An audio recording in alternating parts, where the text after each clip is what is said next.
Okay, so back to Hoplite. We had the Battle of Delium here. A slightly smaller Boeotian force is facing an Athenian force. And the Boeotians being allied with Sparta. They have Thebans, the double density unit there, which, if you recall, counts as a double unit when it's facing anything, including if it's just facing other hoplite phalanxes. So I can get a bonus fighting a hoplite phalanx because of the extra density. Kind of a limited advantage. It's not the humongous unit that'll come in later. The commands here, we have single commander in each case, but lots of commands. In particular, both sides have a cav command for the Boeotians to split and a skirmisher command, again, for the Boeotians to split. For the Athenians, their skirmishers are over here. I'm following this. There's actually some leeway as to how you can set it up. And their cav is over here. That's actually forced. We have a few special rules in this. The Boeotians start with the initiative. I guess the most complicated, well, one thing which is kind of standard is these are considered leaderless forces, which means they can activate. They don't have to have a command control of any kind to be activated. But in order to trump or use momentum, they have to be in range of their overall commander, and they have, I believe, an ability of 0, which means it's really hard to get them to do anything. So chances are, I may be reading that wrong. They may use the overall commander's value there. If we look at leaderless,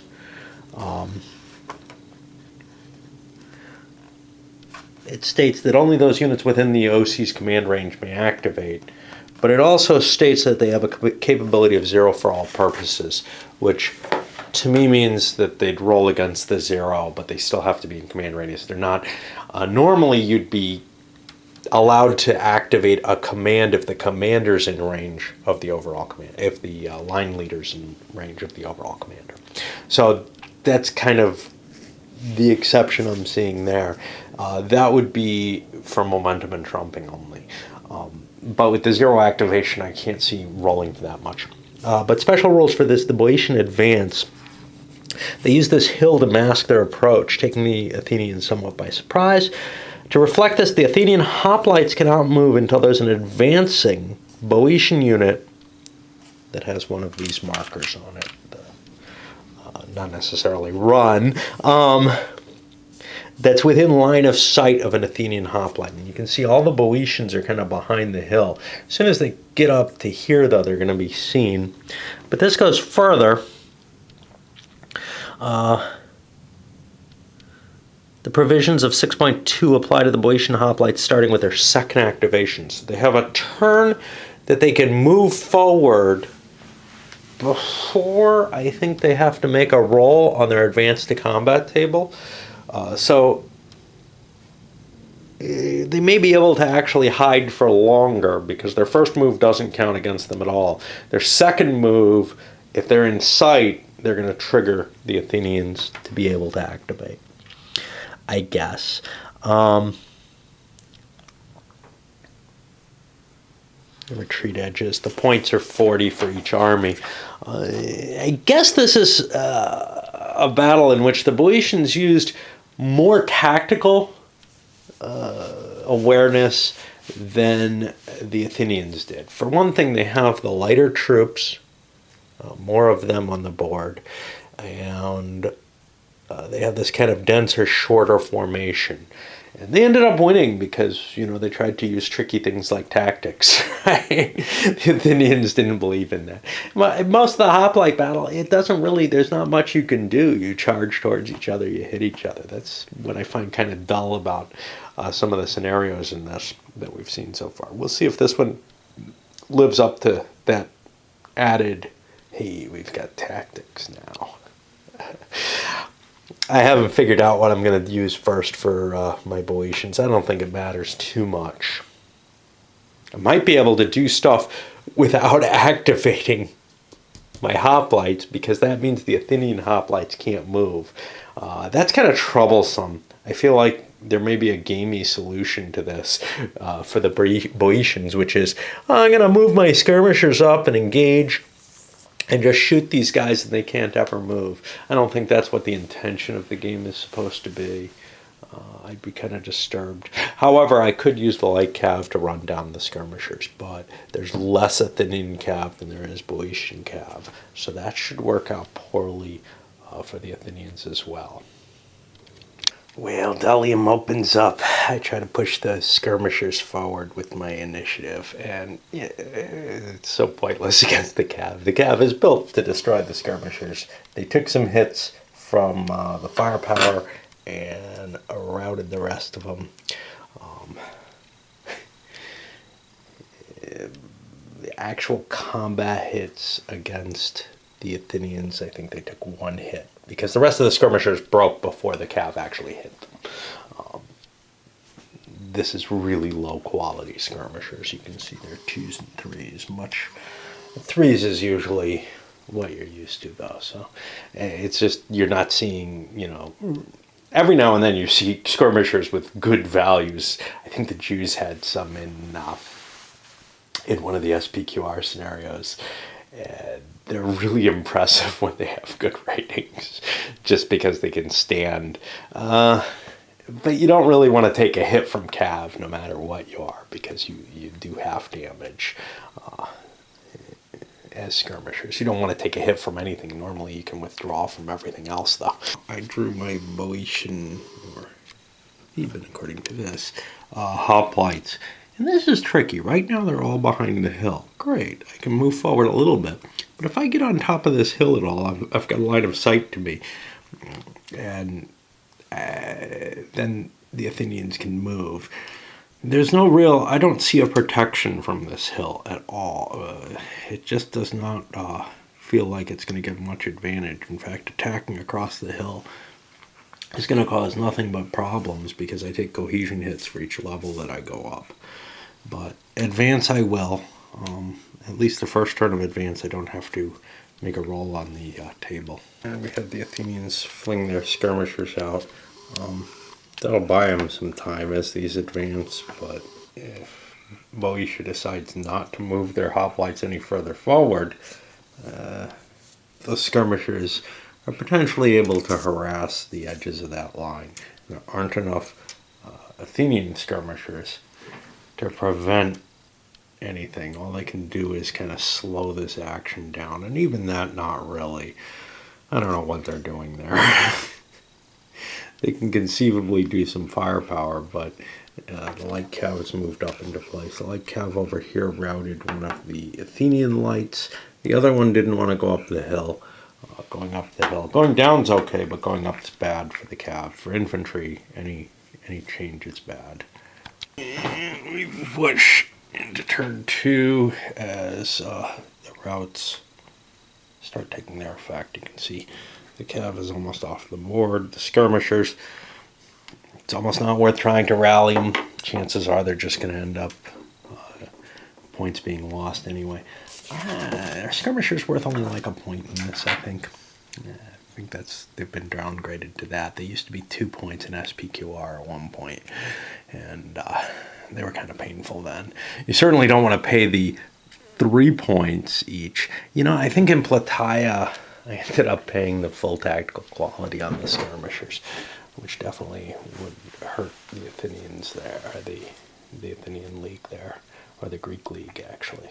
You got Spartans in there and everything. Okay, so I kicked things off with an Athenian initiative, and they played their cav. Were able to rally one, smacked into the Boeotian cav here, as well as driving away some skirmishers and being in a position where they kind of can hang on. And I had to look up the engage marker. Remember, I've said I'm not so sure how it works. Well, I understand why now. It's on a per unit basis.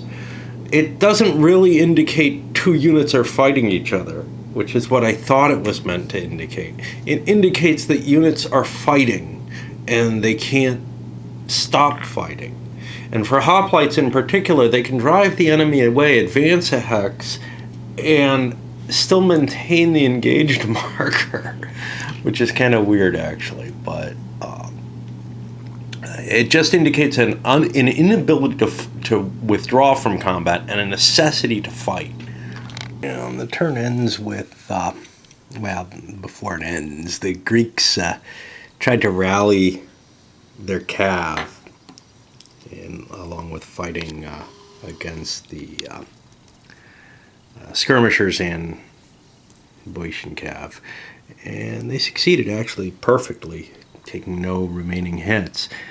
But then the Boeotians come back. They actually tried to rally their skirmishers, and you can see that didn't work. We'll run these guys 1, 2, 3, 4, 5, almost off the board.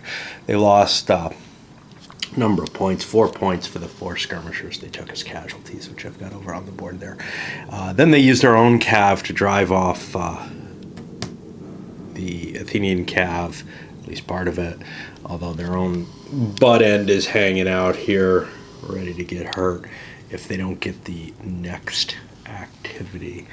And they scared away the Athenian skirmishers, which also have to move. All of this does.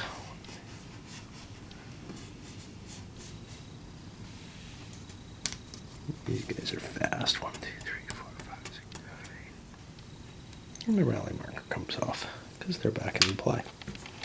Out of a bit of an inu here, I've decided to game the system, and I've got my Boeotians. As you saw last turn, they recovered. Well, this turn they're just not taking an action. By not revealing themselves, that means these hoplites are frozen in place for the Athenians, and I'm largely clearing out the Athenian light cav. There is still one kicking around here. Did some rally actions that cost points. You can see the Athenians at least did some. And then, yeah, no, the Boeotians did too. And their skirmisher actually survived to run. But what that means is this skirmisher force can move into place on the edge and do the harassment. And I can do that all day. There's no time limit to the game. There's nothing the hoplites can do about it except recover. And at least I can see, can I destroy the entire hoplite army without any risk to myself in this scenario? In which case, of course, the scenario rules need to be tweaked. It's not really an issue with the main rules of the game. It's the issue with, I'm allowed to hide these guys. Which looked to me like a goofy rule the way it's written. And one that, just wasn't thought about. Because my first inclination was, I got more stuff, more little stuff than the Athenians have. Can I just destroy them without ever committing my hoplites? Which is obviously ridiculous. It does actually point something out in the game, though. You don't want hoplite armies if this were a representation of reality. Like the earlier representation with skirmishers being too weak, well, the truth is a bunch of light infantry will destroy an army of skirmishers. Is that possible? Would it be possible to field an army that's only skirmishers? I'm sorry, a bunch of skirmishers would be able to destroy an army of hoplites. I try to remember all the time. Jones, J something Jones, I don't know if it's J-A-J-R, came up with this whole tactical matrix where he says light infantry always beats heavy infantry because of their mobility, essentially.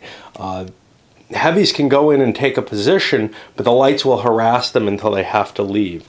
You need some other arm to defeat the light infantry. And this sort of represents that, but I'm not sure I find it believable. It strikes me that the heavy infantry can do things to prevent the light infantry from destroying it. However, if they're going to just deploy out in the field like this, yes, it may just be that they will be hosed. And another turn goes by with the Boeotians trying to game the system. There's Cav ended up driven back, but they rallied one back here. And other than that, just putting their skirmishers into line here. This is why you don't want the kind of role that this has with the Athenian hoplites, because obviously in any reasonable situation these guys are going to turn and they're going to deal with the harassing forces. But the specifics of the way it's listed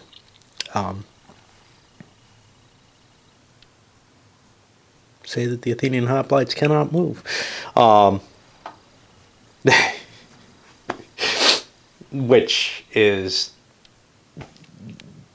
unreasonable, but I want to test it out to see if it's truly a broken scenario based on that, or will the skirmishers be unable to do enough damage, like any, because if they can do any that persists, they will eventually wreck every unit in line. But if they can't do persisting damage, which I think they can, if you look at the casualty ratings, those are all, well, some of them are slingers, some of them are javelins. But they'll be firing at range 1. And we're looking at 4s and 5s with no modifiers. So, as long as they can do 2 points, more than 2 points a turn on average, they will eventually wreck this entire line. The reason I'm playing this out in a gamey sort of way, and I may not continue fully, but it's because, one, the designer says the Boeotians probably need to use strategy to win the game, right? Well, through the game, the way it's defined, the strategy that works is this, as far as I can see. But also, if you go marching up this hill, if you attack across the hill, you are in a weaker position. You're going to take hits moving up and hits moving back down. Now, if somehow the Athenians were released and had to make the attack up the hill, or if the Boeotians set themselves up on the ridge and the Athenians had to attack them on the ridge, these things would all make sense. But the only thing that motivates the Athenians to have to attack, actually, if that becomes an issue, is the existence of these. Now, there's a lot of scenarios where both sides could just sit there and say neither of us is going to take the risk of moving up the hill. But few of them are set up with these kind of, none of them that I'm aware of other than this, are set up with these kind of special restrictions that are designed for one player to be completely neutered for the game. And I just want to show how stupid these kind of restrictions really are if put to a competitive player's mind. Now, normally I don't bring that competitive player's mind to a game of Great Battles of History, but this one just seems so flawed and almost taunts you to doing this. And after another turn we see it's not so clear, that we can get that 2 points. But the numbers of the cav just tell against me, especially if I keep rolling my rallies well. This guy rallied, but we got another one we got to try here. The chances of that happening are fairly low. However, the Athenian cav is running out of quality here. And, there's just no apparent way for Athens to do anything in this game under these circumstances. Now, again though, if I play it without using that strategy, whatever, all I see is either the Boeotians coming up the hill and back down the hill and getting tired, or them coming up the hill and positioning themselves in a defensive position, which I'm not sure that the Athenians really have to attack. They may want to. That's probably what I would do if there weren't any stupid restrictions in the game, is the Boeotians would take their position on top of the hill, the Athenians would come at them.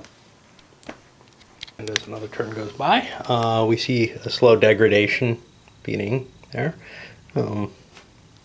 It might reverse, but there's no way that the Athenians can be better than fully healthy, and eventually the casualties will, just through the luck of the draw,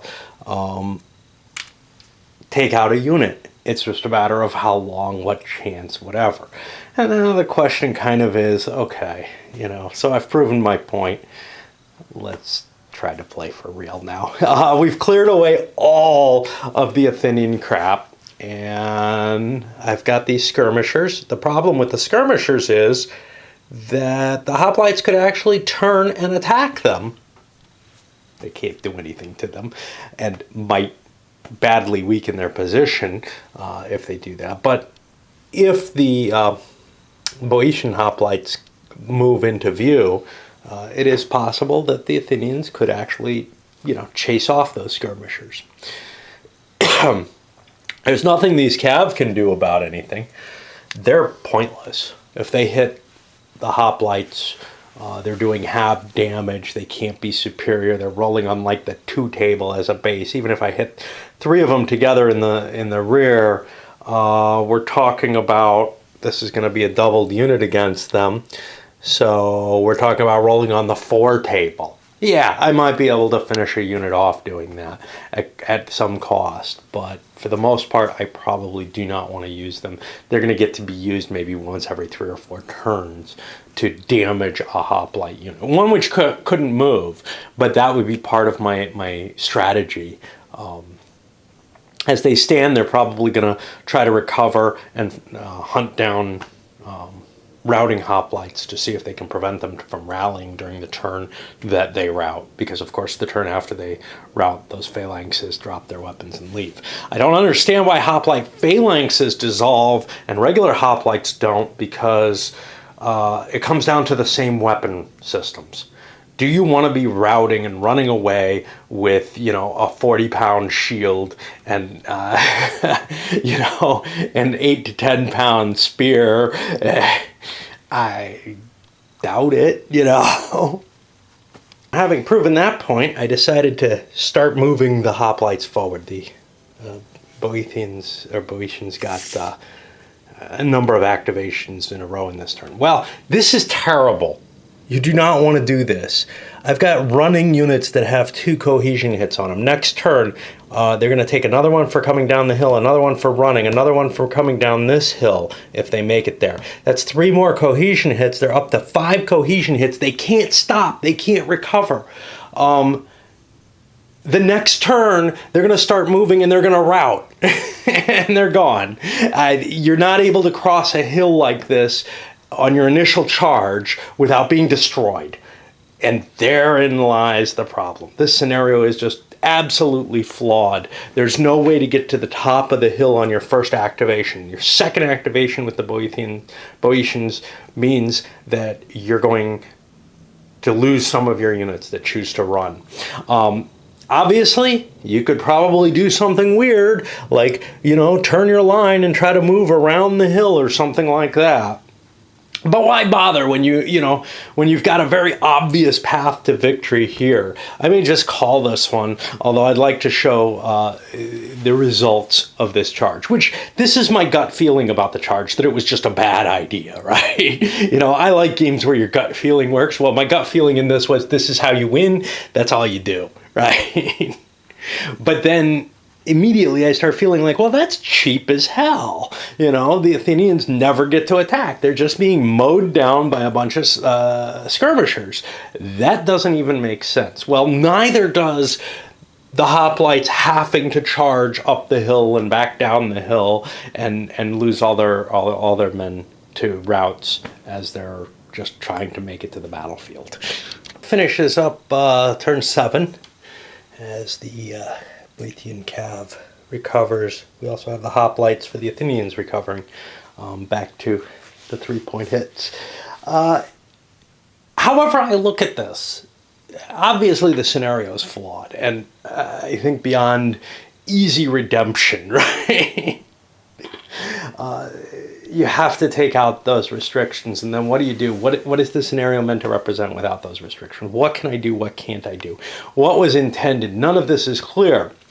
But beyond that, it actually shows, I think, some more general flaws in the system as represented in the Hoplite game. Among them what? Well, absolute invulnerability of skirmishers. If you've got a line of hoplites and you're facing the enemy, let him come to you. The Athenians sure the hell aren't moving. They're not going to move until the Boeotians make it down the hill and are weakened as much as possible. Then they want to get that first strike hit in. So they're going to charge as soon as, but they're going to hold their position until the Boeotians are in position, are in attack range. They don't want to pay the cohesion hits for charging up the hill. That's just stupid. So then the idea that the hoplite army could be destroyed by these skirmishers, I think is a bit out of hand. However, I don't believe that the hoplites have a way to deal with the skirmishers. Once they've lost their skirmishers, their light cav that's screening them, what can they do? The only answer that the Athenians should have in this scenario is actually to turn around and leave. And that's exactly what I did would have generated. If you strip away the supporting troops and then start harassing the hoplites, they really have no option. Except they would have had the option to charge up the hill.